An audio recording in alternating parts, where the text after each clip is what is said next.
Hello, and welcome back to the Cut Tape Podcast. My name is Tristan, and as per usual, I'm joined by my three co-hosts, Bruno, Yes! Zach, Hey, what's up? and Ryan. How's it do?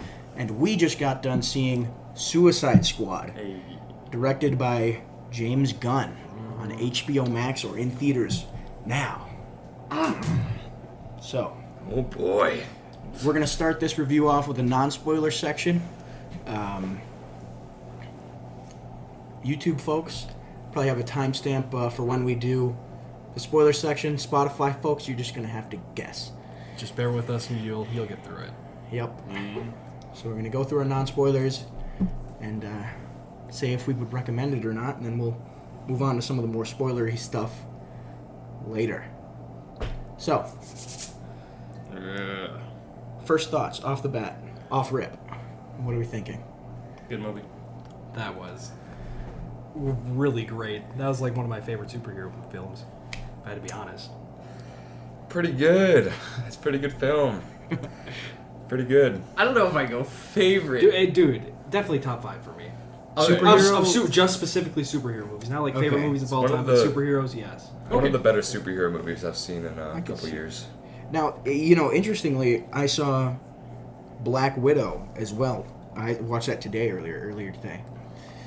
And I think this is the first time ever since the existence of the MCU and the DCEU that I would say the DC has the better summer blockbuster. If you're stuck between choosing to see Black Widow or choosing to see the Suicide Squad, I would say go with the Suicide Squad, unless you're a huge fan of Black Widow, I guess. But Suicide Squad is just much better.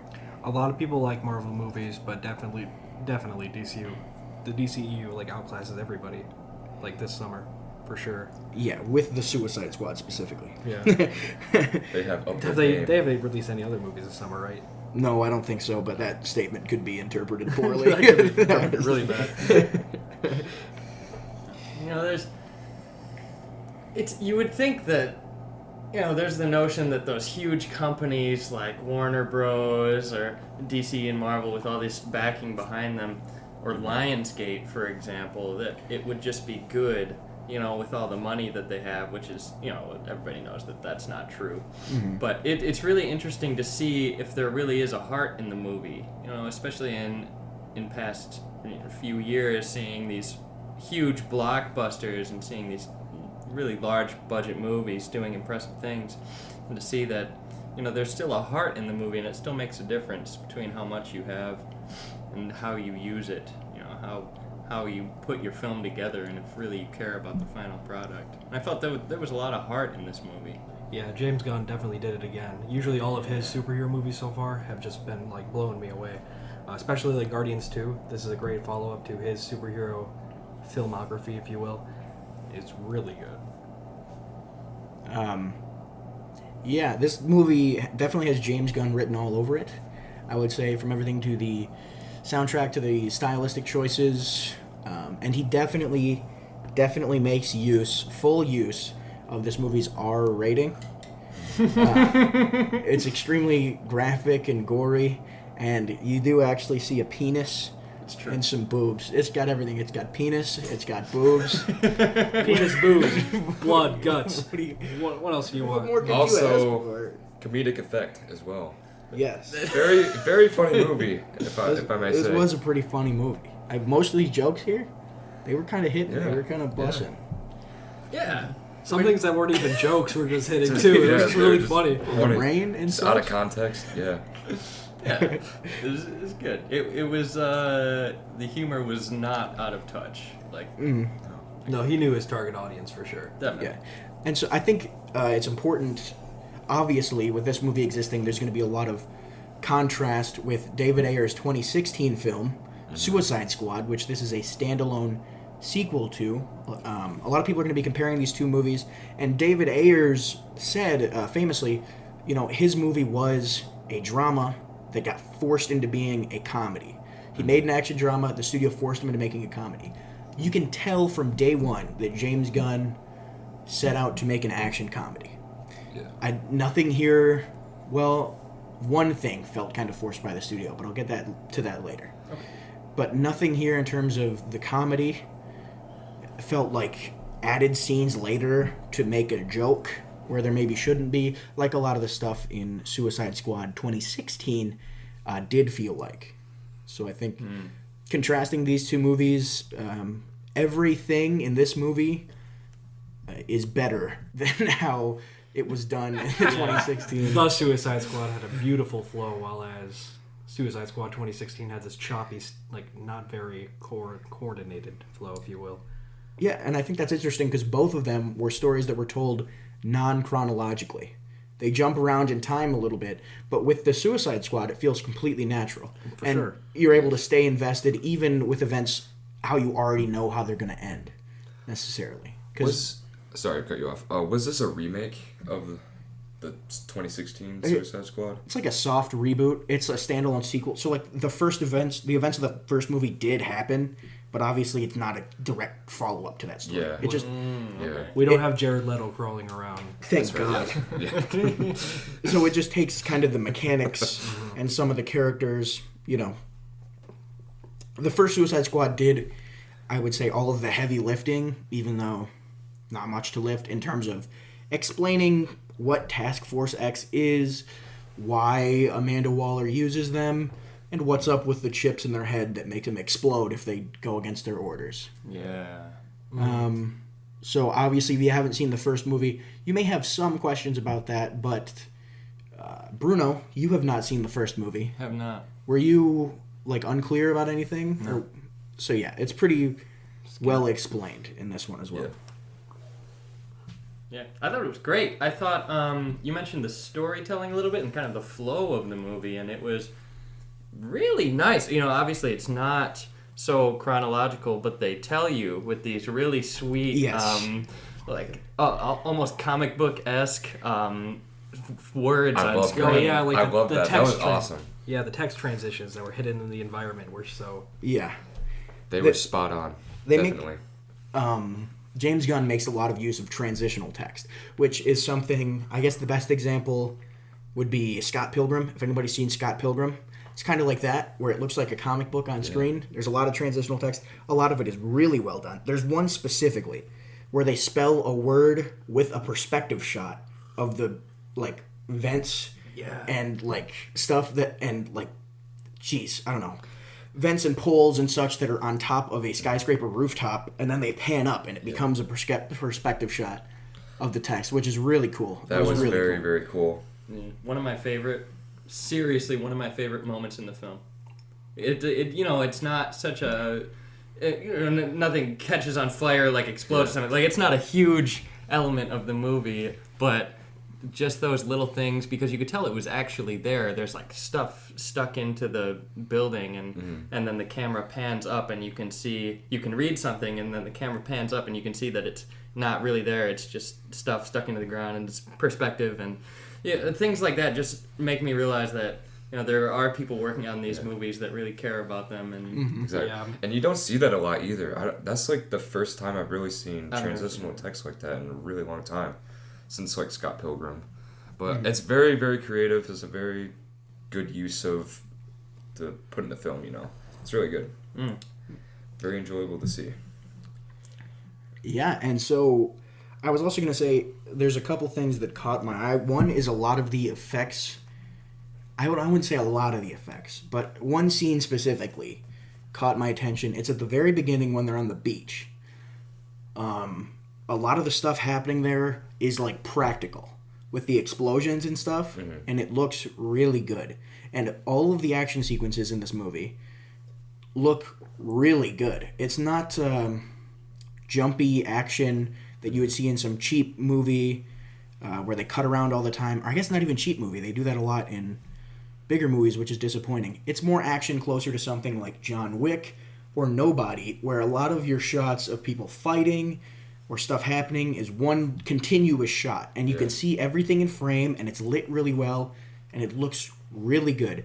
The only issue, I guess, with that I had was in one scene, and I still think the scene is really good, I could pretty much tell that it was a stunt double doing some of the stuff, and they did well with obscuring her face, with the use of like windows and such. But it was a stunt double. But I'm not going to let that take away from the overall action, and I would rather have it be so that I could see it was a stunt double than I couldn't see anything at all. Yeah. Because it was very sweet. You know, all of the action sequences I felt like were very honest, and you know, you could tell there was a lot of craft put into them. Yeah. And the shots were very. It was almost like at times it felt like a throwback, or it felt like they were paying homage to old action movies when it would zoom in on people, and there were these great wide shots and pans and things. It was very, very, very pretty, very, very nice. It was very pretty, yeah. Strange for action scenes, for blood and gut scenes, but you know. Now, it's very well put together, I would say. Yes. Yeah. I think one thing I really want to talk about, that I think a couple of you will want to talk about as well. John Cena. John Cena as Peacemaker. John Cena is someone who tried to make the acting transition like The Rock, you know, from WWE to acting, like The Rock. And I think Stone Cold Steve Austin's been in a couple action movies, but, you know, The Rock is the big one that everyone's going to go to. Now, John Cena is normally in projects that are like kind of military movies where he's supposed to be a leading man, or Fred the movie. I was just about to say that. There's no in between. I was just about to say that. where he's Fred's dad. I don't know he was Fred's dad. You gotta give that a watch, man. We gotta get Fred the movie on the podcast. No.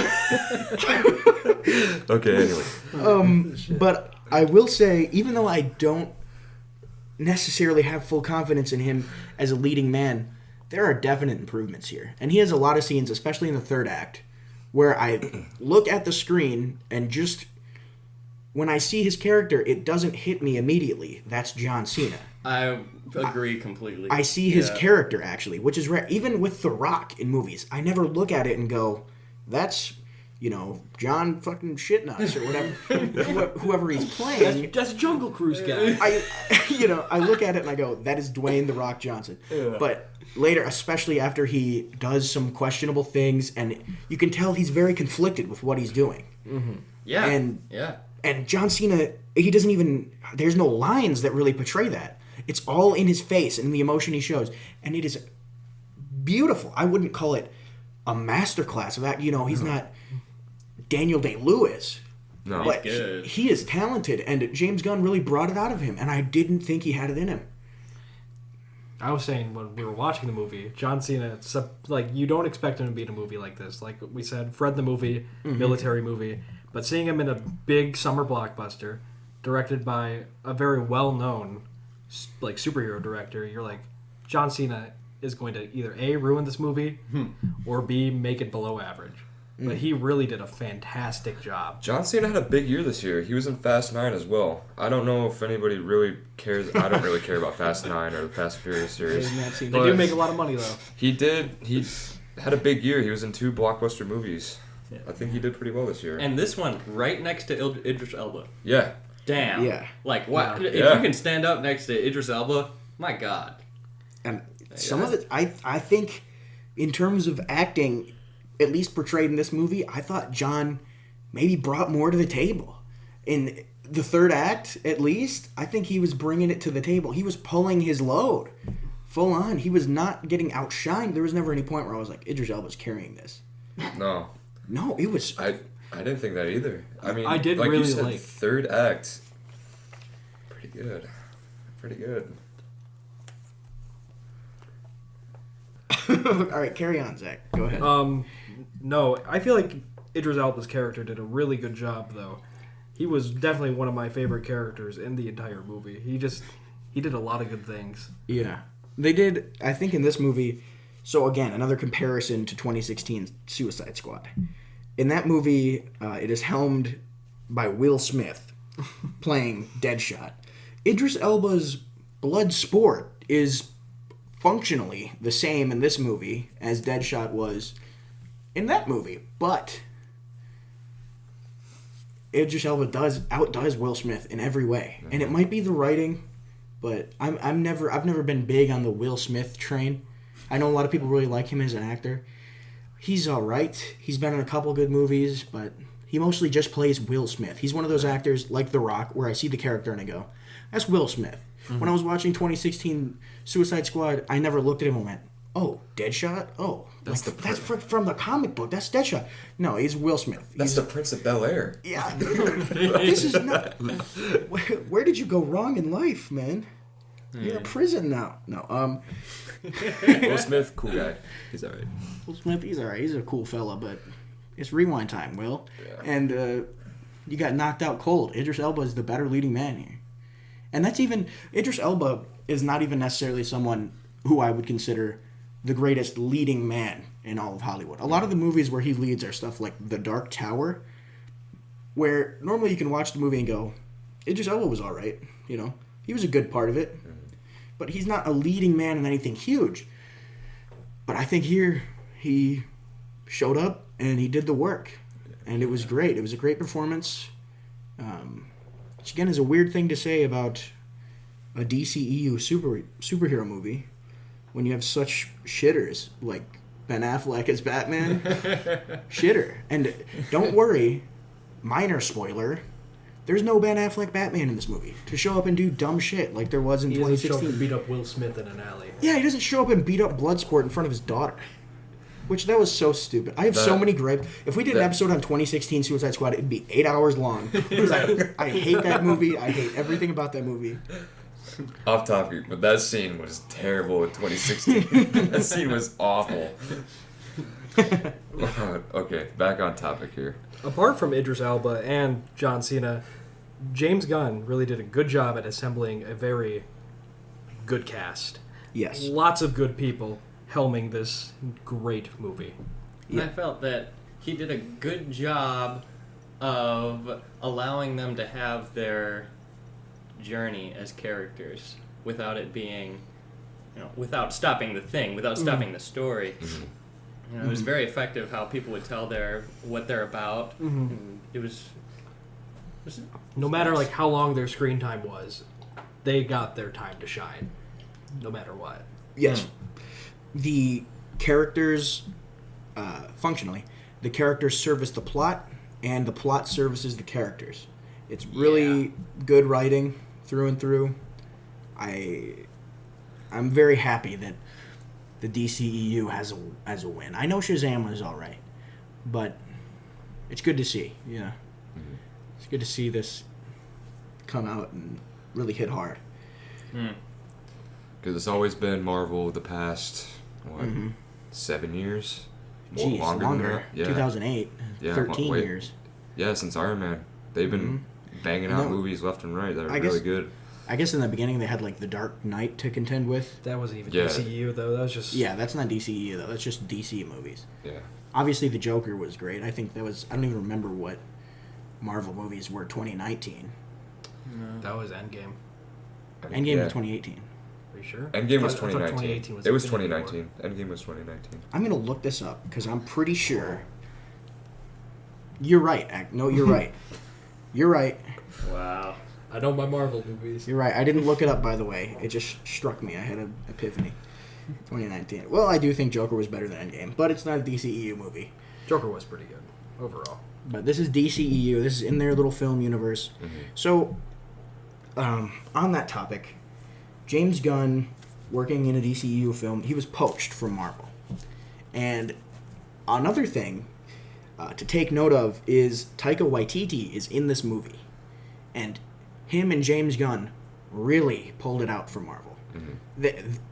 Those two, aside from the Russo brothers, those two did the most for the MCU in its total revitalization in Phase 3. If DC can poach Taika Waititi as well as they have poached James Gunn to make a movie for them, they may have something. We may be in the DCEU renaissance if they keep this up. This is a good movie. Really, they're fighting above their weight class here, and they're winning. Yeah, with Guardians 3 rumored to be, I think, the last Guardians movie, and James Gunn has nowhere to go with Marvel, supposedly, that he might just come flocking this way and do that DC Renaissance we were speaking about, for sure. I would love to see more of... Yeah. I would love The Suicide Squad 2, to see where the characters go and who they bring in next. Yeah, which it looks like that might be the case. That might be the case, yeah. Mm-hmm. They have some post-credit scenes. One of them is... Okay, no spoilers here. We'll talk about it later. Yeah, I'll talk about it. But one of them isn't pointing towards a movie. It's pointing towards something else. And I'll explain it later. I think you're just maybe unaware. We'll give a warning for spoilers up ahead here.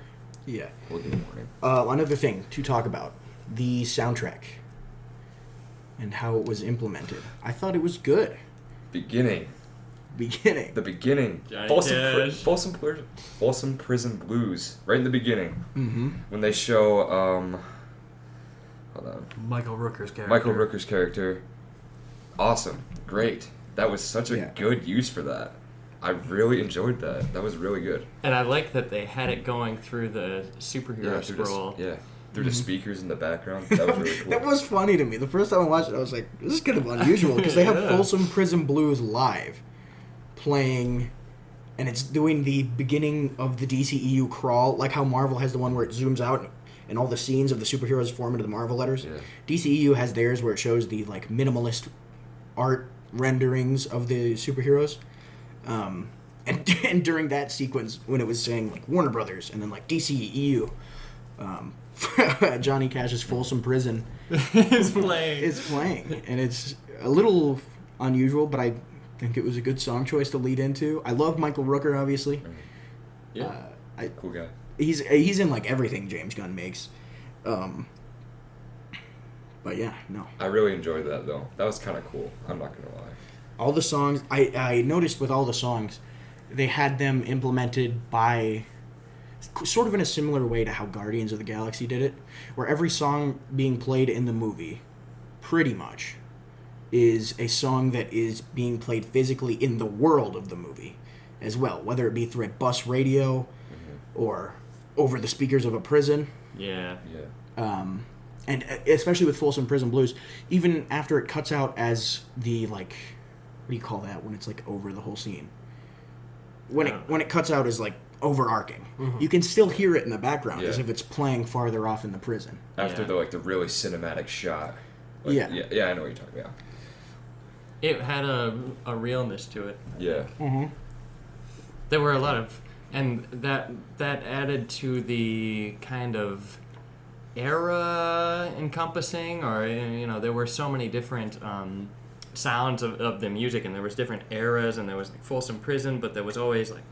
There was also like 30s and 40s jazz music, and like Just a Gigolo was playing, and it was very, very nice when they were in the kind of the president's mansion, and there's fighting, and then you hear that it's playing somewhere in the real world, like in the movie. Jazz music, yeah. It was really quite impressive. They had punk music at one point. They had classic rock. Was there like classical music, or am I just pulling that out of my butt? It was a pretty stellar cinematic score. Yeah. It was quite enjoyable. Yeah, James Gunn keeps doing it. He always somehow manages to, like, for the beginning of Guardians 2 with ELO, it really captures that 80s essence.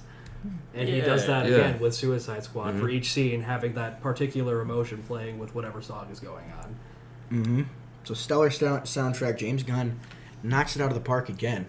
And I think transitioning from sound into visuals, the special effects and visual effects in this movie, very stellar. I specifically wrote down here in my notes, King Shark. King Shark looked very good. You could see that, like, his skin was scarred and detailed, and the way the light reflected off it made him look like a sea creature. Yeah. It was really, really good. His eyes, everything. There was even a part where he's sitting in the bus seat, and you can see where the fog on the window is getting rubbed off by his fin on the back of his head hitting the window. And it's just details like that. He really felt, for as ridiculous and outlandish as he looks, he really felt there. Yeah, it's not like Thanos level or anything crazy where they spent $1 billion on him, but it looks really good. this is not a comparison, but I felt that a lot of the creatures had kind of a spirit of Jim Henson, and then in the way that they were really there and crafted and very tactile. Yeah, especially with the ones later in the movie, their eye. Yeah. I thought that looked very cool. It looked so they show Starro in the trailer. So I'll say with Starro, his eye and stuff. Really, Starro looked really good. Yeah. He looked Really great. Yeah, I thought he was And there's a part with him. nasty. There's a shot with him and Harley Quinn that I think you know what I'm referencing. That's really beautiful. Oh, Him, yeah, Harley I know. Quinn, and a couple other little gremlins, little creatures. Bruno's little friends. Oh no. But we'll get to that. Oh no. The music there too, or the scoring. That was also really good. And the soundtrack as well as the scoring. I guess we've gone back. I don't know, but the score and the sound behind that too. I felt that it was very aware of what it was doing without giving too much away. I'll say that it was. It set the mood in a way that you might not expect. Mm-hmm. So, okay, another thing, touching on Harley. I'm going to talk about this and I'll get to some gripes. Gripe.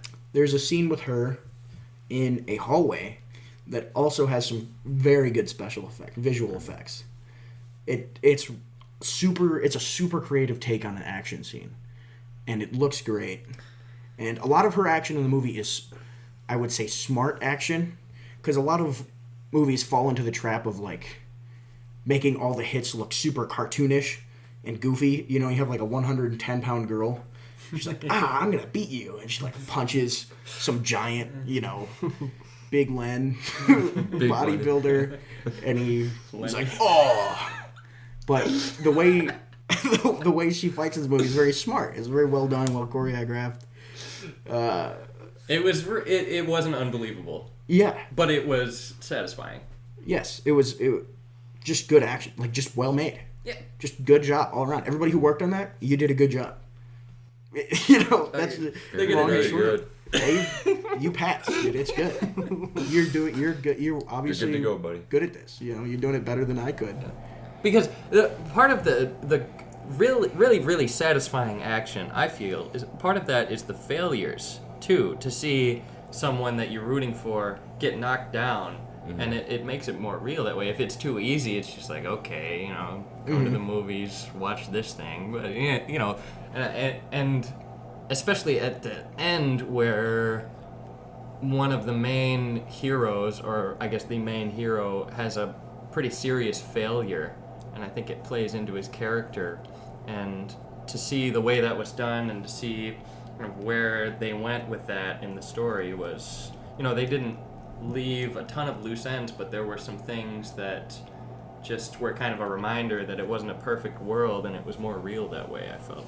Mm-hmm. So I'm gonna jump into the gripe I had. Okay. This is what I was talking about earlier with the studio interference. I felt like this may not be true. I haven't done a ton of research into this, but just off the top, it didn't necessarily feel like Harley Quinn had to be in this movie. A lot of the stuff she's doing didn't feel super immediately relevant to the plot to me. She has one kind of subplot with another character that pretty much could have been cut out and the story would have remained the same. I liked the scenes that were in it. I liked the way it was done. I just would have liked it more had I felt it serviced the plot more. I know, I would say, I'm not going to say for a fact, but I'm pretty sure if James Gunn had tried to make this movie, because he went to them about this, I believe. If he had tried to make this movie without Harley Quinn, they wouldn't have let him, because she's their moneymaker. She's what drew. Yeah. She's the reason they made Birds of Prey, and she's what drew to Suicide Squad. Yeah. She is the moneymaker for the DCEU. Merch, everything. So I think that may be a big chunk of the reason why she's in this movie. Again, I don't think she was like terrible in this movie, but she was great. Actually, Margot Robbie. I thought, I mean, there was nothing wrong with the way she was written, the way the character was written, and the way Margot Robbie performed her. But I agree that it wasn't exactly tight knit in the central plot. I guess and most of my problems with the movie. I'm trying to think about how to phrase this because this sounds like I'm like giving some critique. I'll preface with this. I think Margot Robbie did a great job. I'm just being nitpicky because I don't want to have a review where we're just like, good job, everybody. All right, back it up. No. A lot of the jokes that... Roll the credits. A lot of the jokes that didn't hit for me came from her, is how I'll phrase it. I'd say that's fair. They did. A lot of her lines are like written like she's kind of dumb more than she's crazy. Her thing is like being crazy. She's not dumb. Yeah, the only like scene is that hallway scene where you really see like Harley Quinn's like craziness. Other than that, it's like what you said, it's just dumb. Yeah. Well, just dumb, goofy. We'll get into more in the spoiler section. I think it's pretty difficult for one to convey emotional intelligence versus being silly. You know, someone who is silly or a little bit unique or a little bit quirky. You know, it's hard to portray that as not just dumb. Yes. And or emotionally unintelligent. So, you know, I think that a lot of people will find her completely hilarious, and I thought she was funny. For a lot of the humor though wasn't my cup of tea. Yeah. Cup of coffee. Wasn't my type. Yeah. You know, I know what you're getting at. Yeah. But yeah, I don't know. Timestamp right now? 32 minutes. Jesus. Wow. Okay. This is just the recommendation section. Yeah. So, does anybody else have anything to say without spoilers? Not I. No. Go see the movie. Go check it out. It's a good movie. So I guess we'll go into our would you recommend? And I'll start by saying yes. You know, Old was kind of conditional. Like, I would recommend it. Our last review was Old, for context. The movie Old by M. Night. That was kind of conditional. I was like, maybe you could see it if you were drunk. But, you know, otherwise. But I would say this one, if you have an opportunity to see it, whether it be on HBO Max or in theaters, you should do it. If you have the free time to see a summer blockbuster, like I said, and you're stuck between Black Widow or The Suicide Squad is what I would go with, personally. And I would recommend it to any of you listening as well. I think it's a great summer blockbuster with a lot of heart behind it, and it's very artistically made by James Gunn. I think he knocked it out of the park again. Yeah. Bruno? I'd agree with that. I'd recommend this movie, drunk or not. A lot of times I don't go for the superhero movies as much as some of the other movies. I don't go for the DC or Marvel movies as much because I feel like sometimes I can't keep up with the characters, or I don't really know what's going on all of the time because I haven't kept up with all these movies. That's my problem, whatever. But I'll say that this movie is not intimidating in any way, and it's very enjoyable, even though I didn't know who most anyone was. But I don't think they're all... Only 4 of them are returning characters. Yeah. Okay. So, yeah, enjoyable for all persons and peoples. If you're legal age to go see an R-rated movie, or have a mother or father with Children you. too, go see it. Yeah, I would recommend You're this 4, to a you're child. 5, this is your movie. Get in that theater. James Gunn really killed it. Again, Guardians of the Galaxy being like some of my favorite like Marvel movies. Him transitioning into the DC universe, he's done an excellent job. It was magnificent. It was surprisingly magnificent after the shockingness that was 2016's Suicide Squad. I really enjoyed this. I say you should go see it. Definitely. 100% yes. Go watch it. James Gunn, great job. I hope he's going to make some more movies in the DCEU, man. I hope it's going to happen. So, now, we're going to jump into the spoiler section for anybody who doesn't want to be spoiled. There's going to be a timestamp for our YouTube viewers. where you can get right to our numerical ratings and our conclusion. And then for our Spotify viewers, or listeners, you'll just have to guess. This is it. So Click off until you see the movie. No more. that's your final warning, and we're going to move on to spoilers. All right. So, no one was safe. There's a lot of characters in this movie. I think that's the first thing to get out of the way. There's a lot of characters in this movie by actually a lot of like actors who have some clout. You know, Michael Rooker, Nathan Fillion, Pete Davidson. Pete Davidson, what is he doing? Sean Gunn. Pete Davidson, and they like we're introduced to the movie with Michael Rooker's Savant, and we go in kind of through his perspective as to what's happening, and we see him getting chipped, and then he gets on the mission. And he dies. And, you know, we see Pete Davidson. He walks up. He just gets shot in the face. And he's just, boom, out of the movie. He's just dead. Mm-hmm. And the most surprising one to me was Jai Courtney's Captain Boomerang. Because he was a returning character. Yeah. He was there for the full length of the 2016 Suicide Squad. And in this movie, 10 minutes in, he goes Splato del Gato. Hold on buddy. one second. He's out. Hold on 1 second. He's out. The first man to get murked. My boy Weasel. My boy Weasel. Rest in peace to Weasel. Rest in pieces to my man Weasel. I was Even though really he's not. excited. Even though The after credit scene, Weasel is up. He's rocking out, lifting his cock out. He's rocking with his cock, man. He's up and at him. He's and up and at him. He's out. I, for one, am excited to see more Weasel content in the Me future. too. I hope he gets a standalone series. Oh yeah, that's what I was going to tell you about, Bruno. That last end credit scene is not hinting at a sequel necessarily. John Cena's Peacemaker is getting his own HBO Max television series. So that's what that's pointing towards. Nice. Interesting. So I guess in that we'll see definitively if he has the chops to be a leading man. And I, for one, am rooting for him. I'm rooting for him too. I hope that works out. I hope the Weasel gets his spin-off. John Cena kills Peacemaker. Like we talked about earlier, I think he's going to do great as this character for HBO Max. And really good. I hope they have some scenes of him speaking Chinese in that show, because John Cena speaking Chinese is really funny. I seek those clips out on the internet.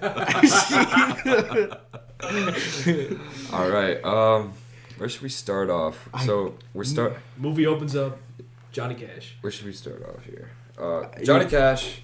We start off with Michael Rooker's character. Savant. Savant. He looks kind of. They have Michael Rooker in this wig with like long flowing He did look really funny. white hair, and he looks very funny, and he has these goggles that like look outward like he has bug eyes. He looks very funny because Michael Rooker, you know, if anybody's seen him from Guardians of the Galaxy, he's bald, and in The Walking Dead, Merle Dixon, he has very short hair, short thin hair, and then he has this long white mane. He's got a scarred face. It was nice. That was one of those satisfying moments to see him die and lose, and you feel a little bad for the actor saying that, but the actor going through that journey of making him such an unlikable character, and to see him in the battle say, "Oh, these damn amateurs!" To see them going into the line of fire and they're gonna die, and then he runs away and dies. It's just very satisfying. That opening shot was one of my favorite little opening text scrolls. Yeah. Oh yeah, when he he dies. It's a very how do I say this?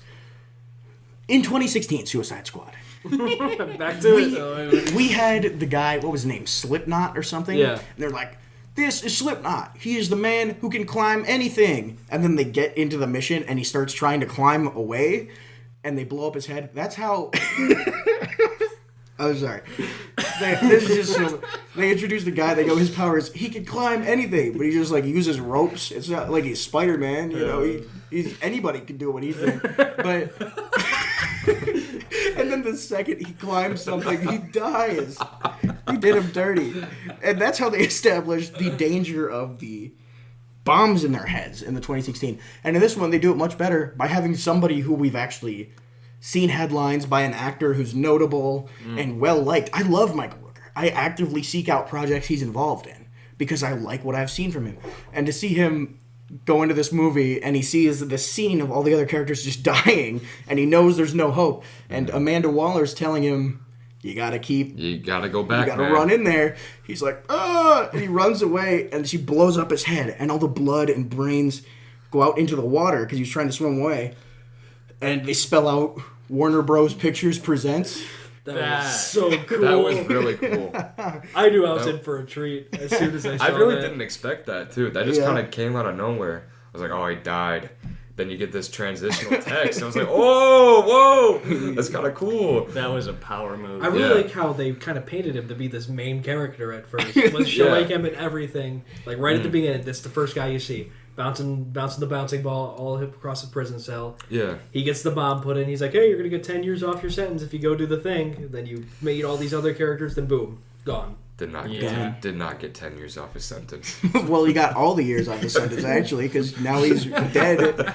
Now he's making a little cool title splash. Of course. I actually kind of hoped he was in the movie a little bit longer. Yeah. Because he's a cool character. I hoped a lot of these characters were in the movie a little longer. Again, I like Michael Rooker. I love Michael Rooker. But it was very funny. I'm a little sad now that he won't ever be a character in the DCEU who has some recurring roles. But I'll take it on the chin. I think he has better things to do. Mm-hmm. And I'm actually just glad he was in the movie at all, because I remember when this first started going around, he was out actively denying claims that he had been cast in the movie, and a lot of people thought he was King Shark.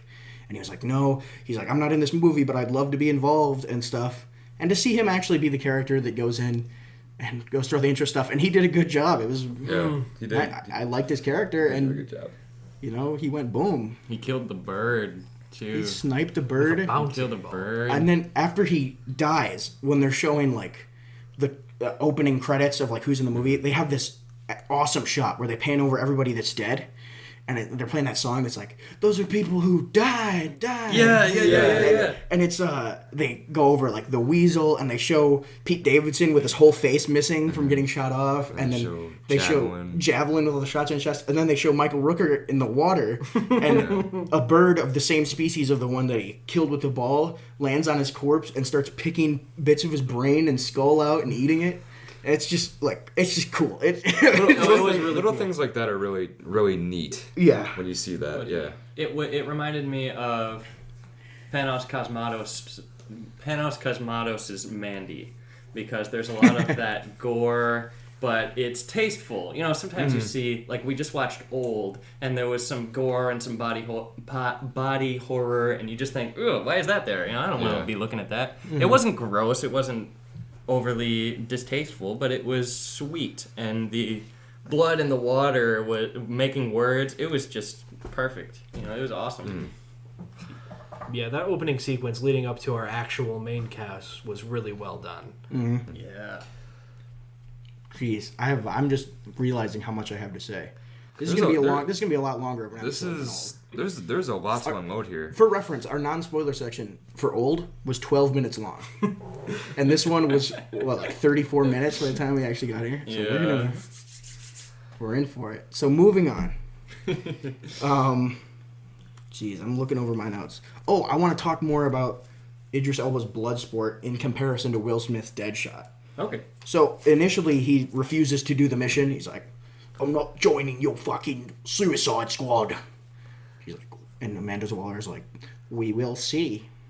And you end up seeing he has a relationship with his daughter, which again is parallel to the 2016 Suicide Squad. Yeah. Except in that one, Will Smith is only doing these things because he loves his daughter so much. So you expect something similar going into this scene where Bloodsport's daughter visits him in prison.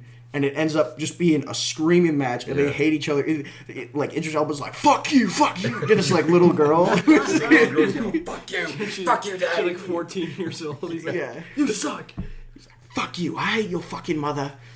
And it's funny. It's fun because it's unexpected. It's funny, and it's a 14-year-old, and she's doing imagine being 14 and you're an actor and you show your mom. You're 14, you're an actor. You go to a prison. This big name actor on the other side. He's just yelling "fuck you" over and over again. You're a minor on a movie set. Your parents have to be there, and they're watching this scene of just Idris Elba just screaming at you. And you're just telling Idris Elba to go fuck himself. Yeah. That's okay. That's funny. Shout out to Viola Davis too. Yes. As Waller. Wow, she brought it. Yeah. That's a perfect. Even in 2016 Suicide Squad, that was a perfect casting. Oh, yeah. You could tell in this movie how ruthless she is and how desensitized she is to anything happening. Yeah. She's pretty crazy. She's a crazy That was lady. a pretty good comic book casting, if I had to say. She did a really good job. She did a very good job. And it's a cool thing to see how you almost kind of root for her, or at least see where she's coming from, with setting him up with his, pinning him against his daughter, and we're going to put your daughter in jail if you don't do this thing. Yeah. And you're kind of thinking, well, okay, he's a criminal and she needs this. You don't know what they're doing yet, but they tell him that it's an important government mission and he has to do it. Yeah. That activates his character arc. Yeah. That sprawls him forward. So I don't know if you, the listener, were able to gather, but the way she manipulates Bloodsport into doing this mission is his daughter has committed some petty theft, and she threatens Idris Elba's character she threatens to manipulate the legal system to get his daughter tried as an adult and actually housed in prison. Yeah. The same prison where he is housed, and she makes a threat on his daughter's life. She says, "Ooh, who knows what could happen? Our prison has the highest mortality rate in the country." Yep. Thank you for explaining that. Yeah. That was dirty. That was ruthless. She came in That swinging. is ruthless. Mm-hmm. And he's like, all right, I'll be on your Suicide Squad. But again, it was good because she was right. She in the beginning of the movie, she's like, I know you're a leader. No one else is going to be able to lead this. And then he's like, I'm not a leader.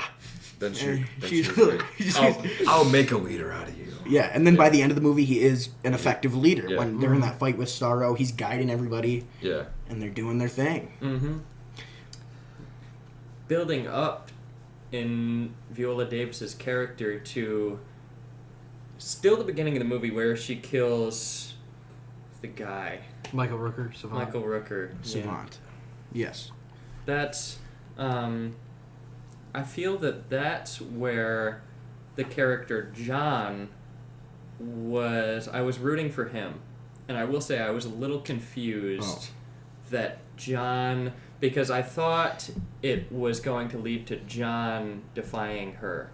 Mm-hmm. John being a person who works in kind of the oversight office where Amanda Waller's watching them all. Yeah.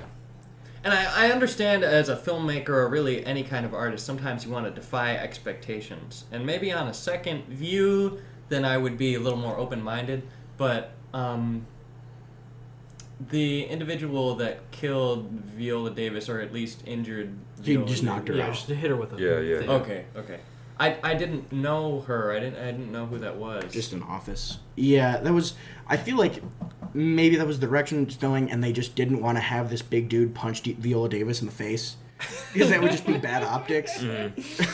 But, I could get behind that. Yeah. so they have some woman who works in the office do it, and she knocks Amanda Waller out, and then kind of falls into the Amanda Waller role, and she's like screaming at everybody. Specifically, a man named Dale. She says, "Fuck you, Dale. Get back to work. Get back to work. Get on the fucking satellites." And, Dale is just... He's not doing anything wrong. So she was just pissed off. Yeah. She was mad. She had enough. She hates Dale. So do I. Dale was a little bit of a dickhead. He looked like an asshole. He didn't really have any lines. That's like the two seconds we saw him. Looked like a horrible dude. I agree with her. Fuck Man. you, Dale. Fuck you, Dale. I must say, I do agree. So, I must say, I concur. Fuck you. Despite... So our main cast of... Who is it? We got It was Team 2. Team 2, our main team. Idris Elba, Bloodsport. John Cena's Peacemaker. Daniela... Pizza maker. Melchior's Ratcatcher 2. With her little rat companion, Sebastian. Sebastian played by a rat named Crisp Rat with 2 T's. Also, yes. Polka Dot Man, played by David Dasmalkian. Dasmalkian, that's right. David Dasmalkian. I thought he was another one who... We didn't talk about this in the non-spoiler section, which I am regretting. Because David Dasmalkian did great in this movie. He was awesome. He was did great. that. His performance was hilarious. He had maybe the most... He had a running visual gag that was very funny. And Yeah. he had a lot of lines that were, if delivered by less talented actors, they could come across as stupid. Yeah. But he pulled it off and made it sound like the Polka Dot Man was genuinely crazy instead. Yeah, he did that good. He did the craziness good. Yes. For sure. Yeah.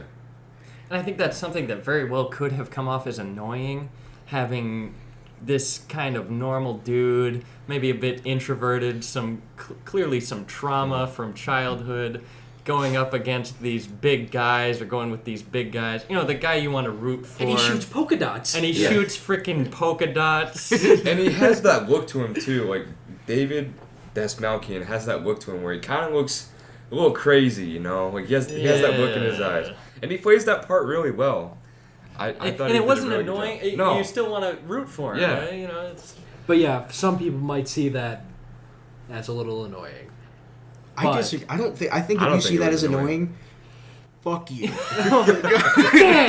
No. Get called. I I know we He's all good. liked it, obviously. It's So- good. If you don't like David Dastmalchian, Get out of fuck here. you. Get out of That's what I- here! that's Get what I out of would here! say. If you don't like him, get He's out of a- here! I don't know. He's another actor who I think is really talented and doesn't get enough. He's going to be in Dune, which is another. He's going to have a great year. But Nice. Yeah. he's for sure. in. Geez, what else was he in? He was in Ant-Man. He He was the was he? Russian guy with the sideburns. Yeah. He was also in The Dark Knight. Yes, he was. He played a little small role as a escaped convict from Arkham Asylum, and he was playing as a guard or something, Yeah. like a He's been in a lot Yeah, of it was weird. movies, but never. I'd say Polka Dot Man may be the thing he's most known for currently. If this movie gets big, and I'm happy with that. I think he's a very talented actor, and it's always nice to see someone with a lot of talent get their big roles. I'm really happy. Another character that we didn't talk about in the recommendation section. Wait. We gotta hold that thought because we have to. We have to talk about when Milton died. Shit! We're not there yet. We're not there Because- yet. Well, that was Polka Dot Man's biggest challenge as a character, because he Yeah. had to show that was incredible. He had to show in that 2-minute scene that he really did care about him, and he had to make it meaningful. It was Yeah. really funny because I think they only interacted once or twice though before Exactly. that. Yeah. And He's like, we had this guy with us the whole time, and he just died. Yeah. And Margot Robbie. Margot Robbie's character Doesn't know his name. doesn't know his name. Who's Milton? Who is Milton? And Idris Elba's character, Bloodsport. Who the fuck is Milton? Or no, he didn't. He was like, Milton was still with us. Like he didn't even know. Well, And he didn't know. He kind of filled that role from Deadpool, the taxi driver. What was his name? Fuck, I don't. You know who I'm talking about, I'm though, not. right? I'm not. I was thinking of somebody else from Deadpool 2, the dude with the mustache. Yeah, I think they might be the same dude. I think, right? No, was the it like taxi driver. Dave or something? Yeah, I it know was you're talking Dave. about. Oh, yeah, Dave. Yeah. The taxi driver's a different guy. In Deadpool 2, the random guy who shows Yeah. up for their X-Force tryouts, Yeah. and he ends up. That's kind of the role Milton fills in this movie. I kind of got some Deadpool vibes for this movie as well. Oh, yeah. Just Oh, like definitely. the comedic expressions, you know. This is Really kind fun. of like a Deadpool meets Guardians of the Galaxy. Yeah. And then 10% of it is Suicide Squad 2016. It's much more Deadpool and Guardians. Back to David as Polka Dot Man. I'm really happy that he is making Polka Dot Man a household name. It's about time. It's about time. Damn time. Like- Justice for Polka Dot Man. I remember when we would be in school, we would look at dumb superheroes. Polka Dot Man's right there. He would be on that list every time. He's right Yeah. there with Condiment King.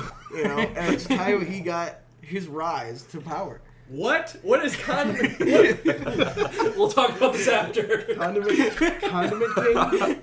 I'm actually a little upset that Condiment King isn't in this movie. I feel like he's the most infamous DC dumb supervillain. He's a guy who has a mustard gun and a ketchup gun, and he gets condiments. He's kind of a man, bro.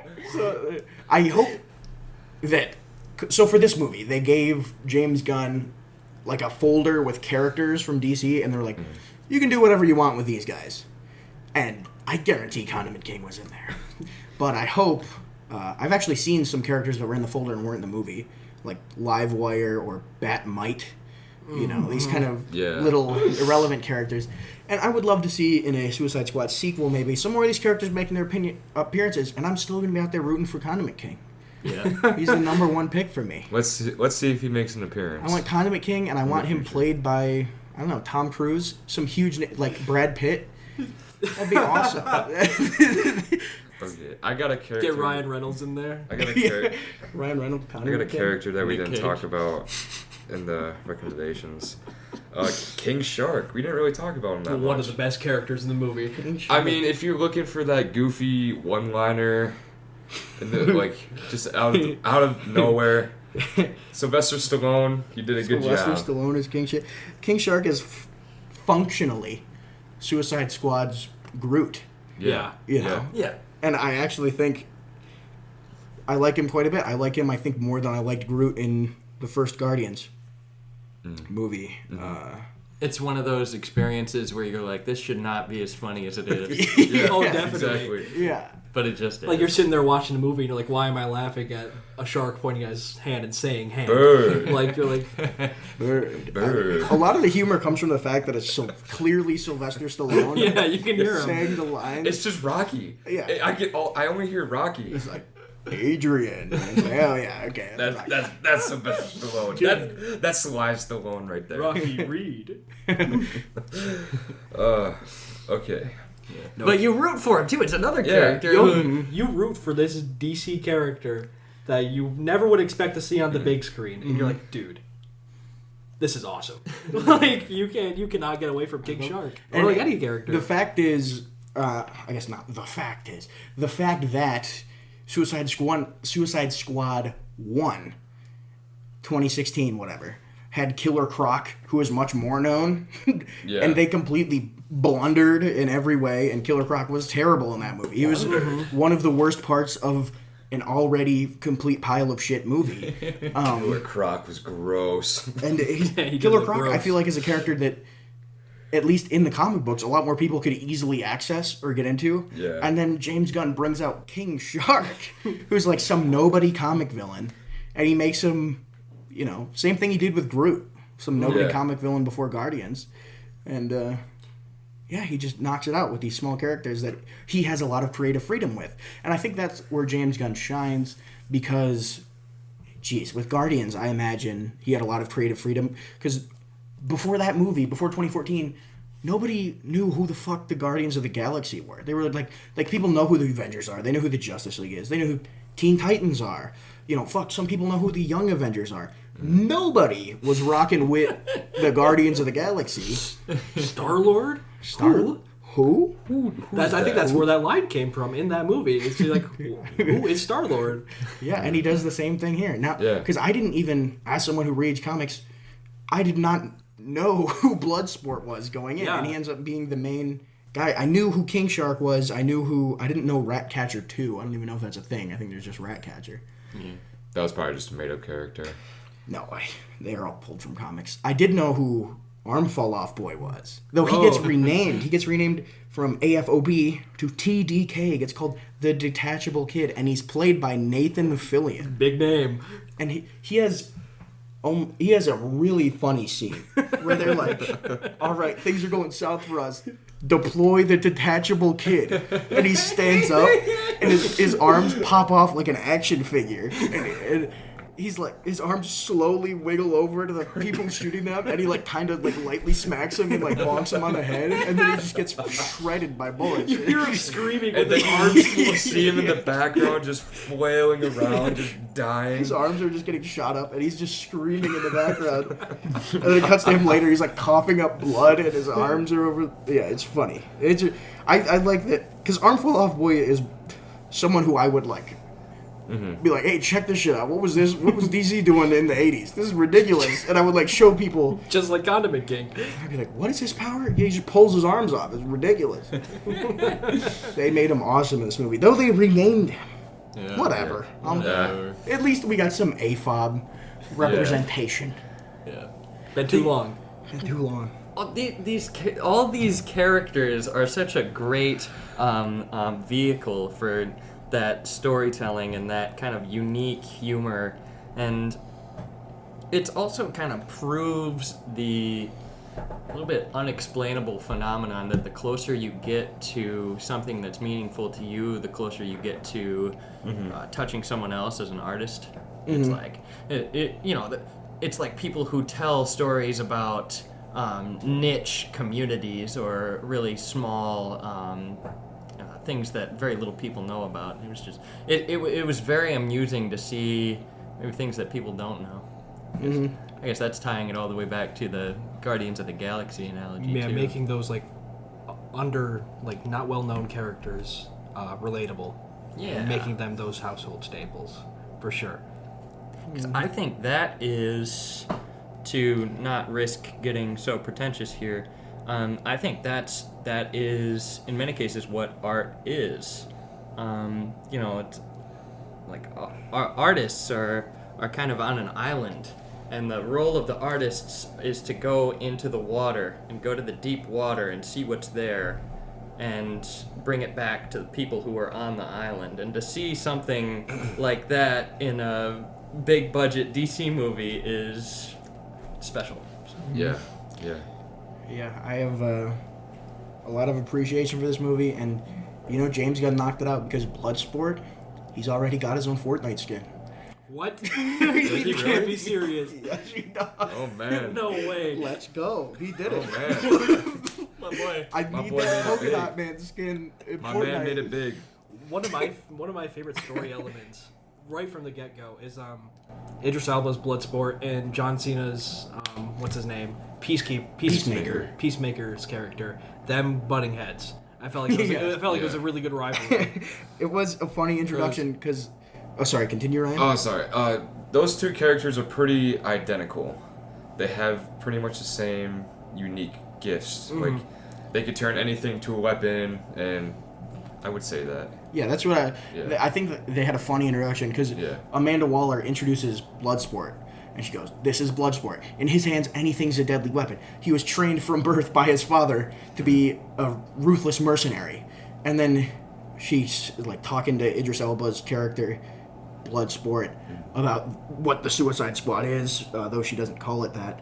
And she's like, "Yep, everybody on the squad is chosen for their completely unique set of abilities." And then they get to John Cena, Peacemaker, and she goes, "This is Peacemaker. In his hands, anything is a deadly weapon. He was trained by his father from birth to be..." And I think that's good that they introduced them like that, as people who have the same abilities, and then they show how differently these two people handle having that power that they have, basically. Yeah. And they do a lot of headbutting in the movie, and in the end, it comes down to a gun Little standoff. Wild West. Yeah, Wild West standoff between them. Standoff. And they have this gag where they're kind of one-upping each other in the prison while they're introducing people, and they're like, Bloodsport's like, "I hit my targets in the center," and then Peacemaker's like, "I hit my targets more in the center." He's like, "You can't hit it more in the center. That doesn't make any sense." He goes, "I have smaller bullets. They go through your bullets and don't touch the sides." And then the Western standoff is decided because they shoot and they're both so accurate and such precise marksmen who are equal in every way. They shoot and it's both deadly shots right at each other, right at the same trajectory, and their bullets collide, and it ends up that Idris Elba is able to shoot Peacemaker in the throat because his bullets are smaller, and his bullet went right through Peacemaker's bullet. Yeah. I want to talk Dropped about that shot was really good. That CGI was really good for that shot, anyways. Yeah. Yes. That, It's that kinda little cool. bullet passed through his bullet. It was a really nice cool. take on the classic Western. Yeah. Yeah, because it was one of those moments where you know it's gonna happen. Yeah. And you're like, all right, here we go. And then it did happen, and it was Exactly. pretty satisfying. Yeah. And that's another. So, Rick Flag, Colonel Rick Flag, who I don't think we talked about No. at Not a all, whole lot. or definitely not extensively in the non-spoiler section. He returns. He was also in the 2016 Suicide Squad, and I think he's a notably better character this time around. Not that he has a ton to do, but there's enough for him. There's enough for him to stand out on his own and kind of be his own guy. And the movie kind of culminates in the third act to a conflict between Rick Flag and Peacemaker, because Rick Flag, as a colonel in the army, finds out that the U.S. government has been doing these crazy experiments, and he wants to leak this hard drive with all that information to the press to, reveal the evils of what they've been doing. Yeah. And then Peacemaker, he's like, I can't let you do that. If you do that, there will be an international incident. I've got to stop you from releasing those files. And they had a conflict that, to me, felt completely natural, and both sides were understandable, which is very rare in a superhero movie, especially, or a big blockbuster. They had a completely natural conflict of character that culminates in John Cena, and you can tell the whole time he's not looking forward to or taking pleasure in having to kill Rick Flag. Yeah. He's super conflicted about it. You can see it on his face, and John Cena throughout that whole sequence is stunning for a WWE wrestler. And in the end, it comes down to just punches, and they get each other down, and John Cena's about to die, and takes a piece of porcelain that was on the ground, and he stabs it right into Rick Flag's heart, and we get a cool Mortal Kombat X-ray scene. Yeah, that was really cool as well. That was very comic book like. It was really cool. That was awesome, actually. I'm not gonna lie. Yeah, that was one of those sick. comic book moments. And they show like the porcelain going into Rick Flag's heart and the blood pumping out. Yeah. And he dies. Rick Flag dies, which I did not expect. And he says, looking down at Peacemaker, he goes, "Peacemaker, what a joke!" And he has blood on his dripping down onto John Cena, and you can tell John Cena. Or Peacemaker, sorry. You can tell that Peacemaker felt something there. Yeah. Like he had some problems with what had face. happened. Yeah. It was similar to even something like Imitation Game, where Benedict Cumberbatch's character, Alan Turing, is asked to stop a naval ship. They solve the code, they solve Enigma, and then someone says, "My brother's on this ship. You got to tell them they're going to get bombed." And Alan Turing says, "No, it's not important enough. We have to make the right calls to end the war." And it was similar in this movie where both sides were correct, and when one of them died, it was a moment like, "Ugh," like you don't really want him to die. It's like, damn it. Ugh. And that goes all the way to the end of the movie, and one of the after credit scenes. The after credit scene where someone says, "I heard he was a great hero," and someone else says, "Well, whoever you heard that from was wrong," speaking about Peacemaker. And I think it was when they're trying to find Flag at that camp, Peacemaker, Ratcatcher 2 was like, "Why did they call you Peacemaker?" And Peacemaker said, "I'll kill every man, woman, and child just to make sure there's peace." And that's kind of like, ironic. and then Ratcatcher turns to Polka Dot Man and says, "I thought you were the crazy one." And Polka Dot Man says, "I am the crazy one." We haven't even... We gotta talk about that visual gag. Before that, I do want to talk about Ratcatcher 2's character. I did like her character a lot. Yeah. I think she did really good. She was good. She was the straight, good person all the way through. Yeah. At least she made friends with King Shark. She's the first person to ever be King Shark's friend. Yeah. That was cute. On my side right away.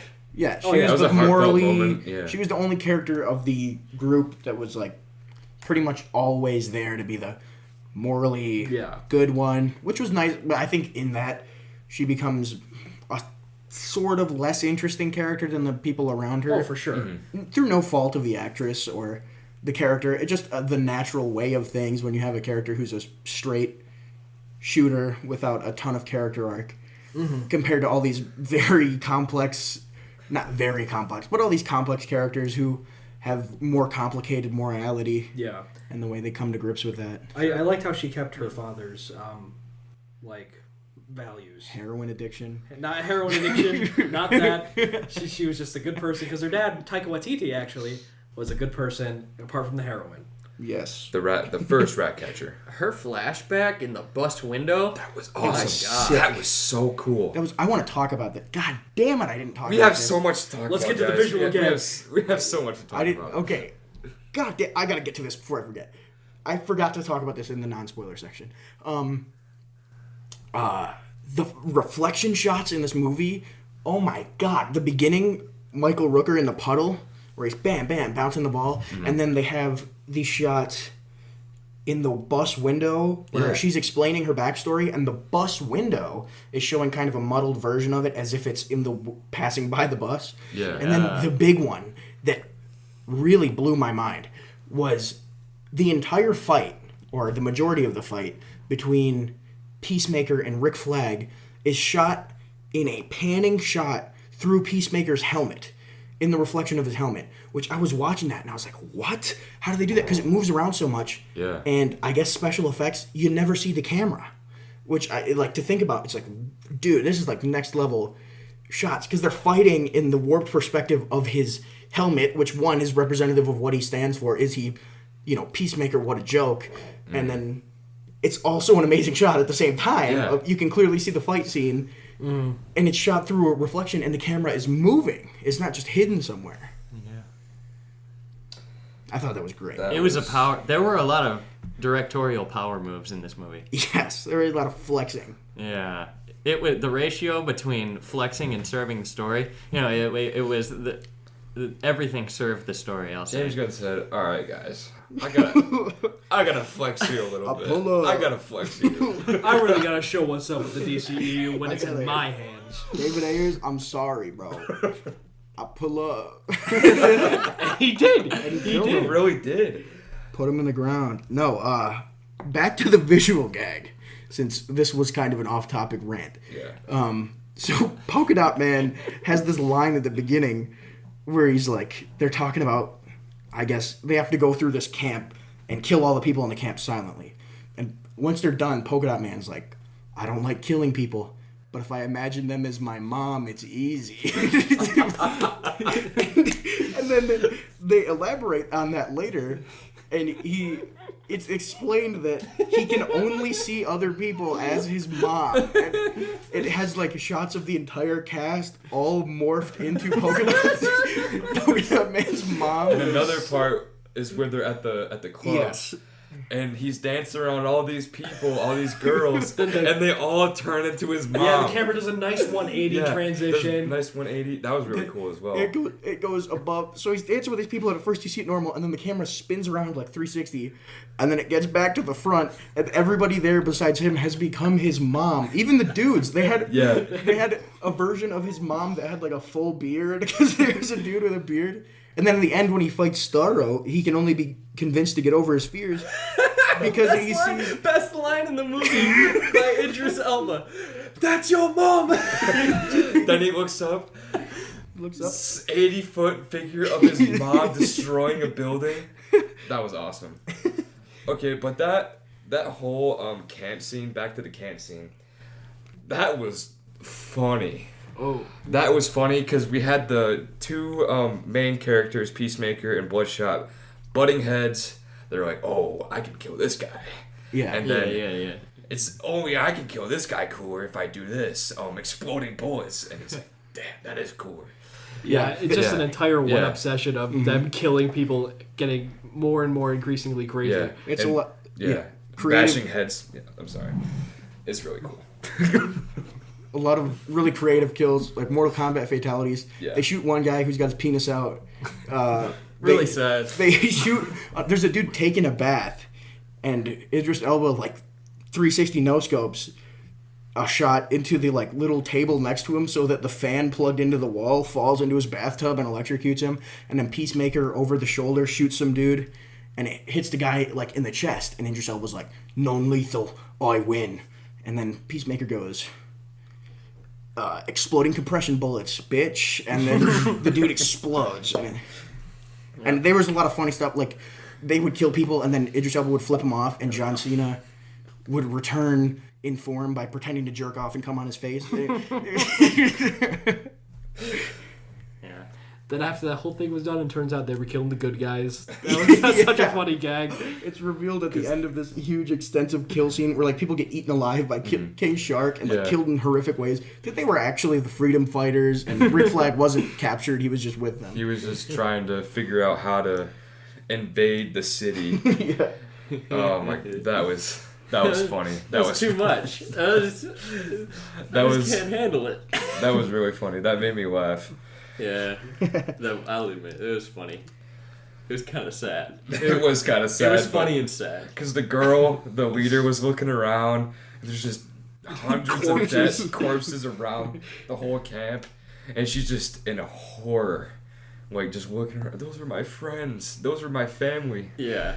King Shark spits out like a bullet or something. Yeah. Something shoot. He spits out the dude's necklace. The Yeah. first Oh, that's dude, what. yeah, Okay, yeah, that's what it was. The first dude that they killed was wearing like a shark tooth necklace. Yeah. Yep. And King Shark spits out his necklace. So another character who we haven't talked about yet. Jeez, there's a lot to talk about. We haven't even talked about this guy at all. Uh-oh. Peter Capaldi's The Thinker. Hey. Oh, yeah, we haven't The talked Thinker. about it. He didn't. Villain. The villain. One of the 90 villains in this movie. Mm. He didn't have a huge role, but, you know, Peter Capaldi did a good job. Nobody here did a bad job. Peter Capaldi did a good job. He became an interesting character. He was talking about how much he wanted rats in his asshole. His He had character's sex pretty with funny. Starro. He had sex with Starro. You know, just the normal villain stuff, really. Yeah.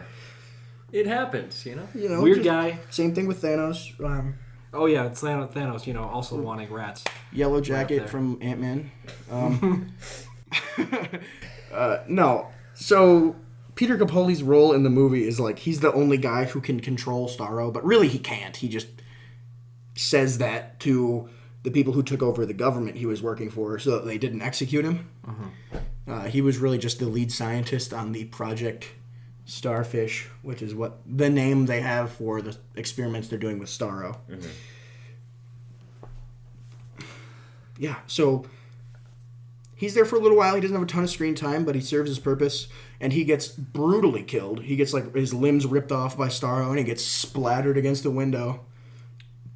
There's a great kind of reveal scene where him and the surviving members of the Suicide Squad are in the area where all of the minions of the starfish are in the cages, and they're having experiments performed on them, and they have like flashback footage of him doing early on experiments of creating this monster, and it's just, you know, really kind of horrifying, and the fact that he's his character is indifferent was really quite powerful. The visual effects for that, the lab scene where they had the test subjects, not in the cage, but like on the ones that had, tables, like, the- that Oh, was crazy. That was kind of gory and There's one dude pretty cool. who's got like his legs removed. yeah, and his guts legs are were hanging out. gone, and some dude's face was gone, like in a Yeah. starfish shape, you know. Sucked him So up. Yeah, I want to talk about Starro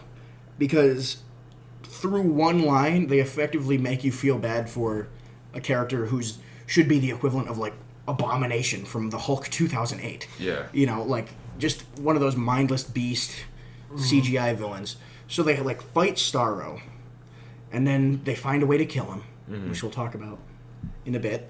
And you know, as he's dying, he can speak through the mouths of the people he's mind controlled, and he's like, you know, I was happy, just floating in space and looking at the stars. Because really, you think about it, he was taken against his will. He just got Yeah. kind of forced into this shitty situation. He didn't come to kill people. He didn't come to do anything malicious. And him doing that at the end was just retaliation for the 30 years of torture, basically, that he endured.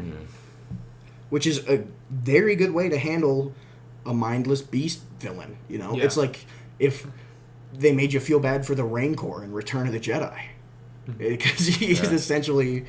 You know. Yeah, you see like the Rancor's like pet handler, like walking crying. You're like, oh come on, the Rancor. Not the Rancor, bro. The Rancor, man. There was Sorry. Oh, nice- where are we at? Oh damn! 1 minute 18 seconds. So an hour and 18 minutes?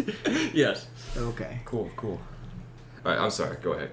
I don't have much to say except that there was a picture shown twice of American astronauts with a little starfish.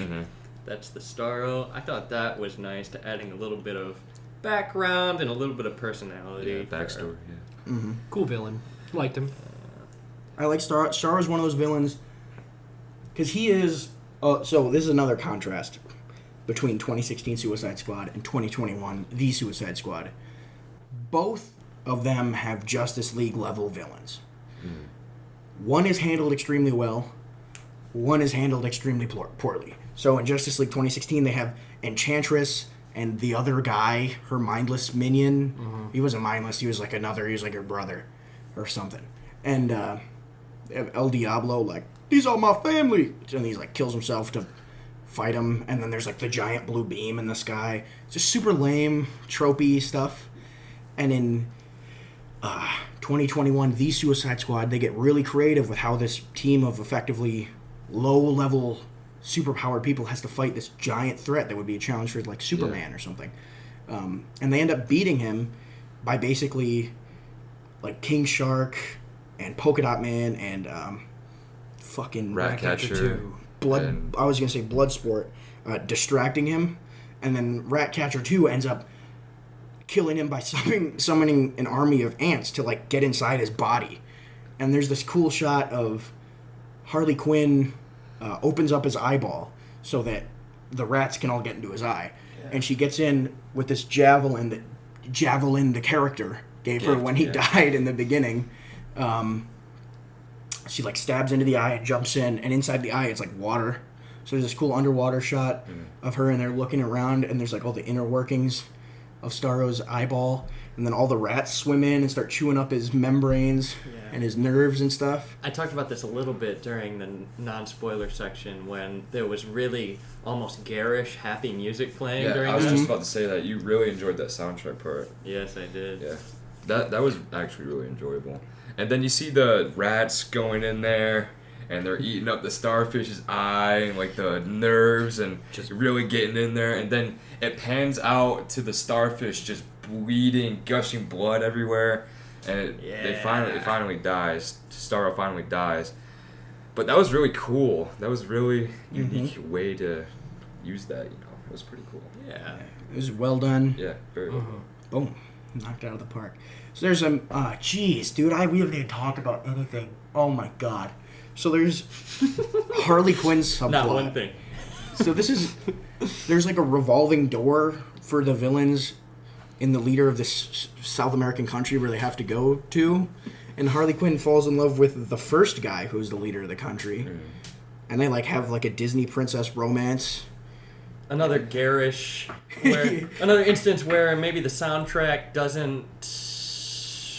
what am I trying to say? The soundtrack isn't earnest, but it's intentional, so it works, and it's kind of funny, and it's enjoyable. Yeah. And it ends with him talking about how he will now use the means that the former government was using to torture people for himself, to torture his enemies now and their children. Yeah. And Harley Quinn shoots him in the chest, and then talks about how, like, she would look for red flags because she dated the Joker before.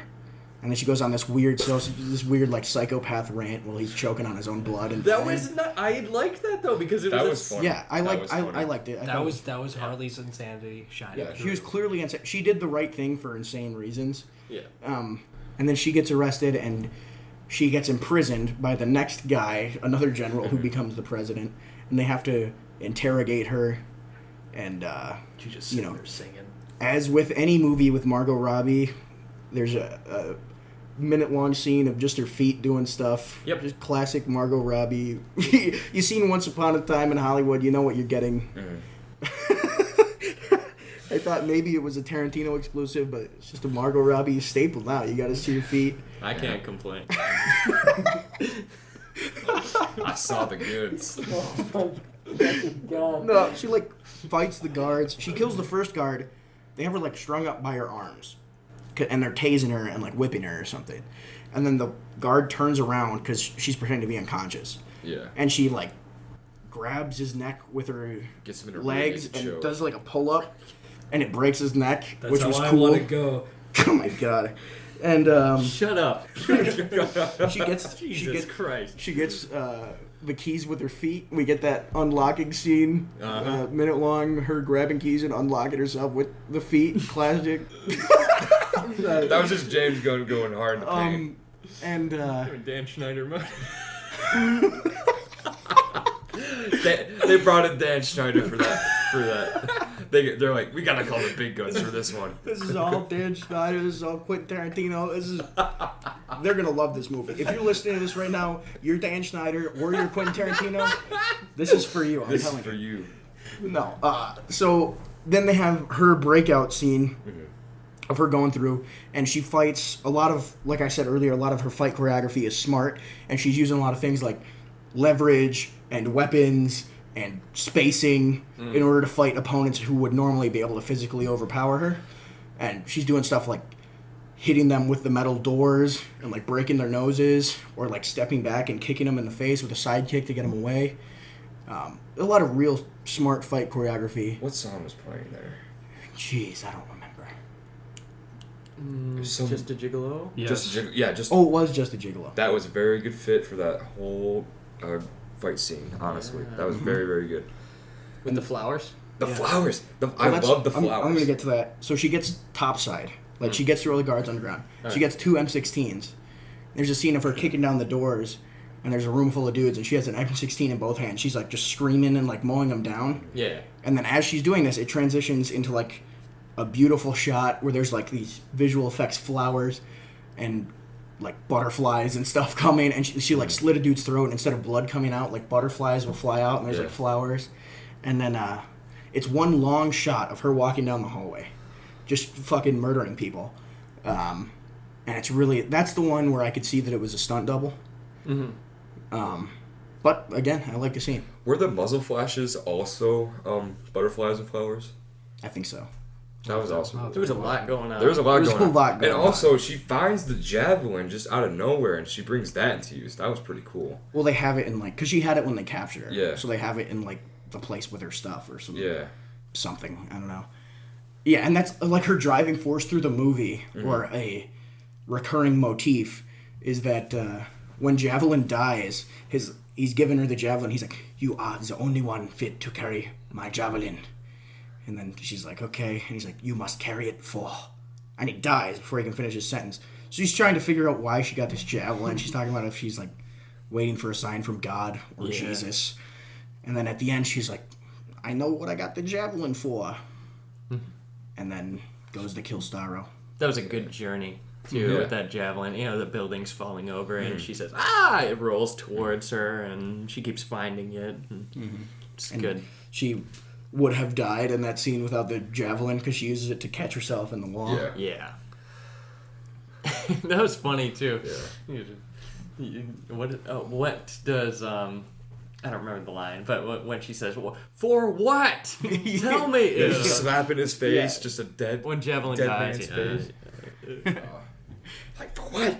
For what? That is a moment where, Tristan, you mentioned the Foley art, Yes. which was stellar in this film. The soundscape was nice.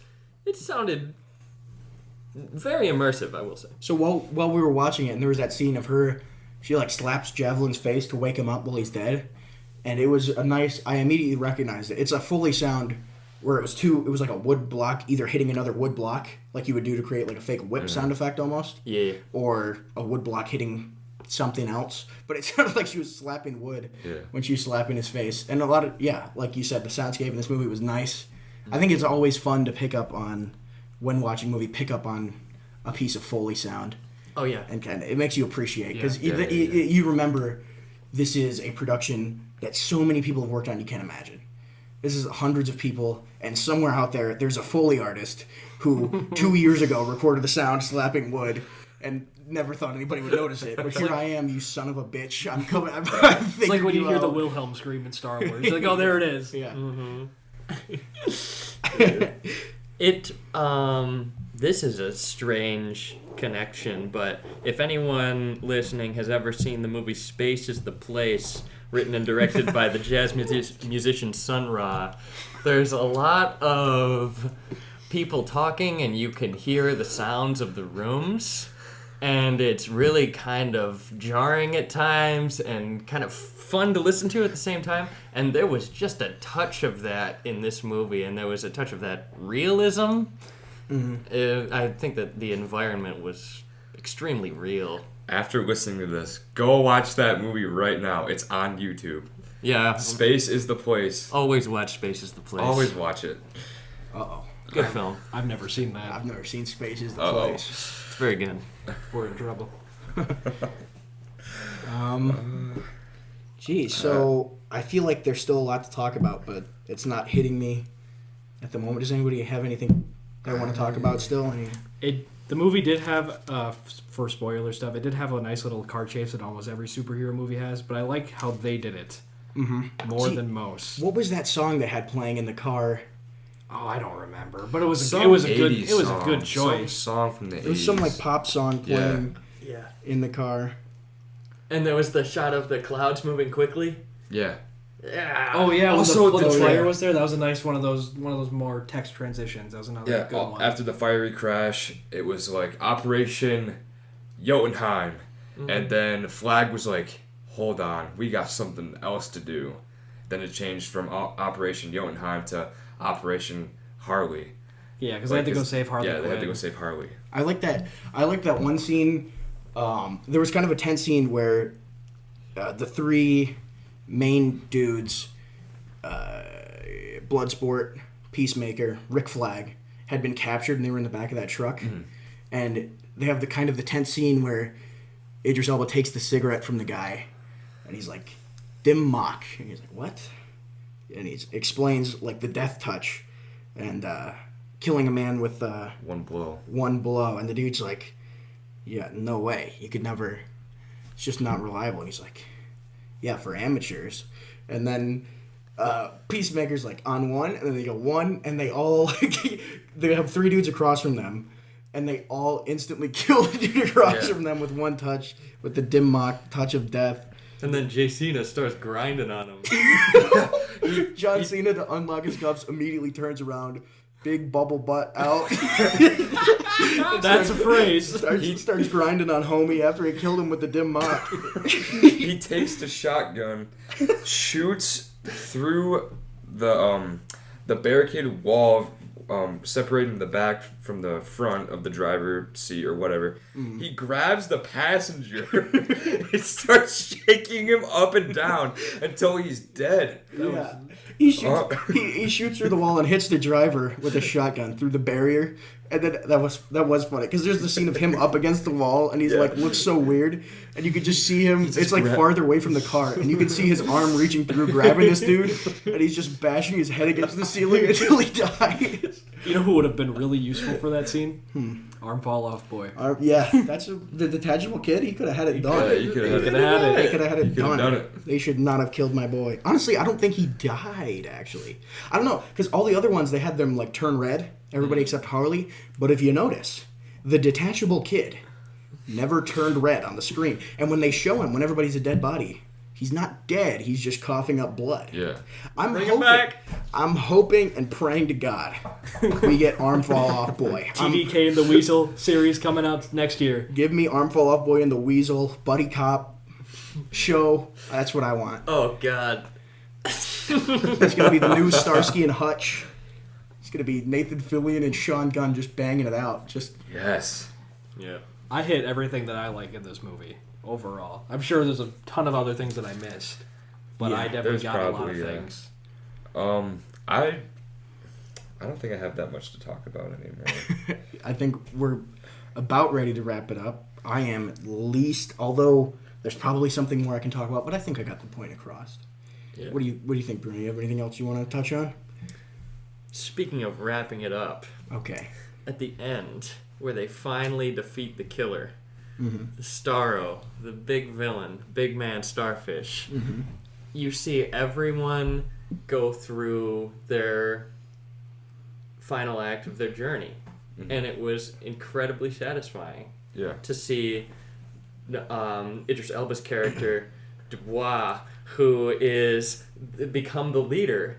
And he has succeeded in many ways and failed in some ways. You know, Polka Dot Man, he says, "That's your mom!"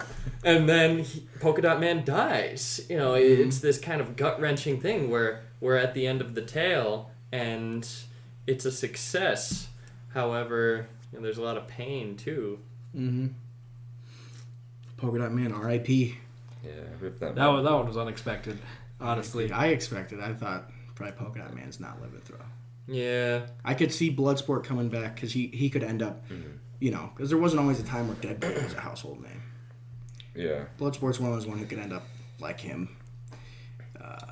Oh, for sure. I thought King Shark was gonna die there at a moment. I thought he was dead. There's a lot of points where it seems like he's dead, and then he just keeps getting back up. He keeps slamming it. He keeps going. Like he gets eaten by piranhas, and he just tanks it. He just gets back up. He gets covered in a building. Doesn't matter. Don't matter. He gets shot like 500 times by the It don't country's matter. militia. He just covers his face with his hands and he's literally fine. Bloodsport shoots him a couple times. Like Bloodsport shoots him with the big gun, and he's just like, "Ow!" And Can't kill him.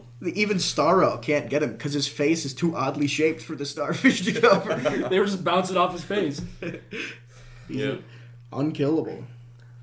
I think that throughout the whole movie, the characters, despite their unusual source material and the different places that they came from, they all worked extremely well together, and that carried through the whole movie. Yeah. All right. Big thanks to James Gunn. He did it. Yeah. My boy Shout did out it. James Gunn. You did it again. You pulled up. All right, we're getting into our numerical analysis, our breakdown, our big brain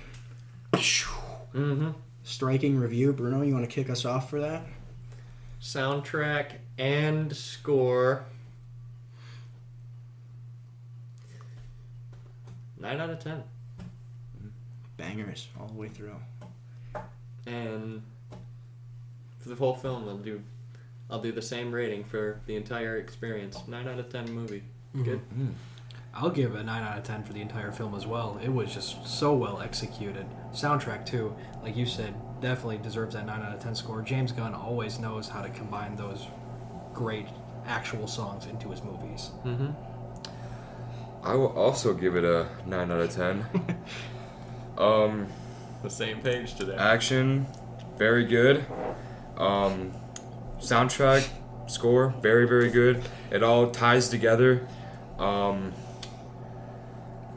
Yeah, James Gunn did a really good job. Acting, really good. John Cena, I hope the best for you, man. I hope everything goes good for you. Peacemaker TV series. It's gonna be a banger. Yeah. Yeah, I guess we're going to go around the board. I'm going to have to say, numerically, 9 out of 10. It was a banger. It was awesome, It was a great movie. And that's something I never in a million years thought I would be saying. So this is a, I guess, juxtaposition to the other Suicide Squad movie. Because I consider Suicide Squad 2016 to be the worst film I have ever seen. And Oh my god. The Suicide Squad is, one of the best blockbusters I've ever seen. Maybe not the best film. It's not some art house film. It's not super symbolic. No. But it's fun. And you want to rewatch it after you're done watching it. Yeah. And there's definitely artistic merit. And the soundtrack is banger. And all the actors. Clearly, I want to say, it was very clear to me watching the film that everybody had fun making it.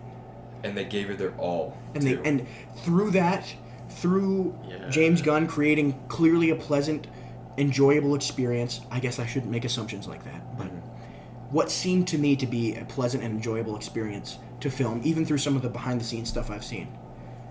Through that, he brought out the best in a lot of actors who maybe weren't on everybody's radar. Pretty much everybody except Idris Elba isn't some A-list actor. Viola Davis is up there. There are Yeah. a few other. Yeah. They're I mean, all pretty. yeah, like I Michael really Rooker's well can't known. get over John Cena though. John Cena gave it his all. John Cena, as much as I vehemently disagree with you selling out, as much as I love videos of you speaking Mandarin Chinese, they're so funny, John. Please keep making those. They're hilarious. I love them. You really, John Cena pulled out the stops for this one.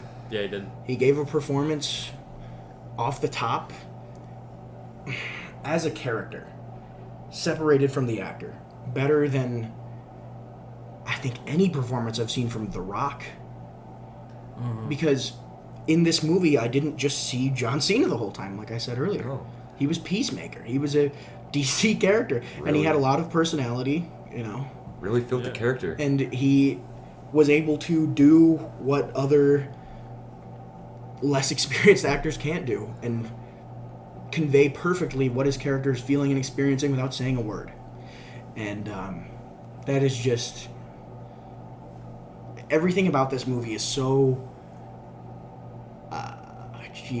I don't know how to say this. So bravely and loudly defiant of everything that I would have expected from this project, just hearing about it.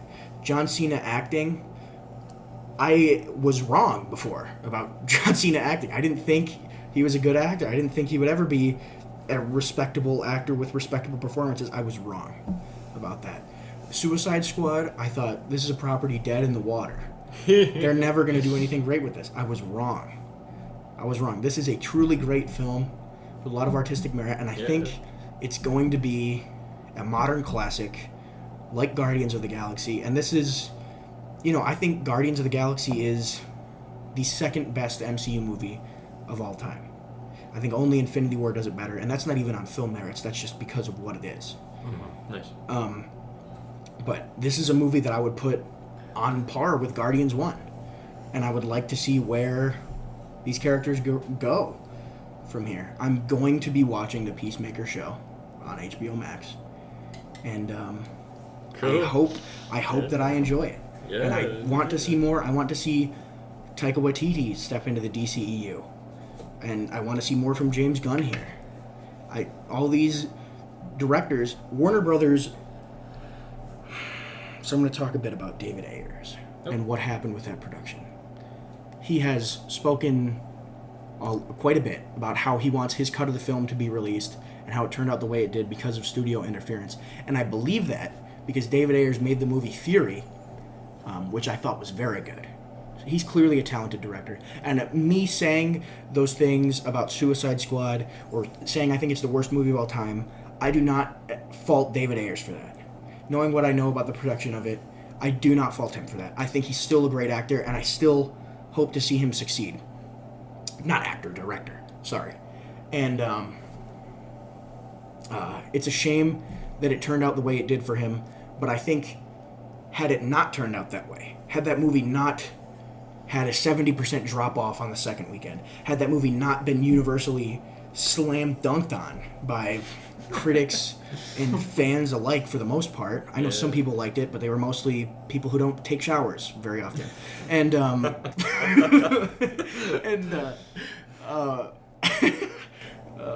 I think had that not happened, they wouldn't have just given it to James Gunn and been like, do whatever. And I'm so grateful they did, because I have a new movie that I love and a new film that I love, and that's always something I'll appreciate. Especially it being a superhero movie, too. Yes. So.